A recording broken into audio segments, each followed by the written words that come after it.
और अब आपको बताएं कि बानी पीटीआई के खिलाफ टेरियान केस नाकाबिल समाअत करार दे दिया गया।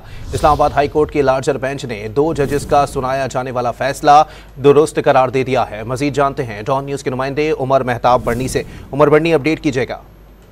जी बिल्कुल, इस्लामाबाद हाई कोर्ट के जस्टिस तारिक महमूद जहांगीरी, जस्टिस अरबाब मोहम्मद ताहिर और जस्टिस समन रिफत इम्तियाज पर मुश्तमिल लार्जर बेंच ने बानी पीटीआई की मुबैना बेटी टारियान को कागजात नामजदगी में जाहिर न करने पर के खिलाफ दरख्वास्त पर समाअत की।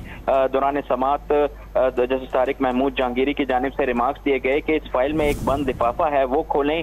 2 जजेस का फैसला है, 2 जजेस दरख्वास्त नाकाबिल समाअत करार दे चुके हैं। आप इस हवाले से क्या कहते हैं? अदालत की जानिब से हामिद अली शाह से इस्तफसार किया गया। जस्टिस तारिक महमूद जहांगीरी ने रिमार्क्स दिए कि 3 में से 2 जजेस दस्तखत कर दें तो इसके क्या असरात होंगे। अदालत की जानिब से बानी पीटीआई के खिलाफ टेरियान केस नाकाबिल समाअत करार देते हुए दरख्वास्त मुस्तरद कर दी गई। इस्लामाबाद हाई कोर्ट के लार्जर बेंच ने जो 2 जजेस का सुनाया जाने वाला फैसला है उसको दुरुस्त करार दे दिया।